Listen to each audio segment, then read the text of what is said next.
This motorcyclist is lucky to be alive. This incredible footage shows his bike being leveled by a truck at the end of a violent crash in Malibu. The motorcycle rider somehow survived, but one of the drivers involved was killed. And Eyewitness News reporter Tim Pulliam talked with that injured rider whose medical bills are mounting. Yeah, Stephen is very grateful, the victim here. He says that he is in a lot of pain. Now, I want to warn you, this video is shocking and disturbing.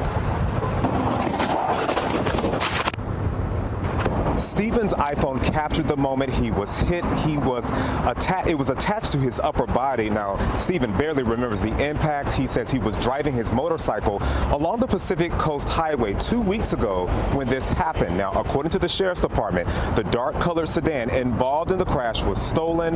The car slammed into a truck, flipping it towards Stephen. The truck driver survived. The driver in the alleged stolen vehicle did not. Stephen says he has broken ribs, a collapsed lung. His right foot and arm are also damaged. I'm in a lot of pain. I asked many of the doctors when I could expect, based on their experience, to start feeling a little better. And, the answer is everybody is different. So, unfortunately for me, I do not have a good tolerance for medication. So I'm not taking anything for the pain.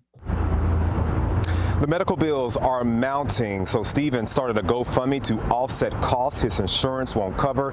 He's also hired an attorney to get answers. Now, right now, the person who caused this crash is dead, and Stephen doesn't even know who that was. And they're hoping that people saw this crash and can help them fill in the blanks. More on that tonight at 11. Tim Pulliam, ABC.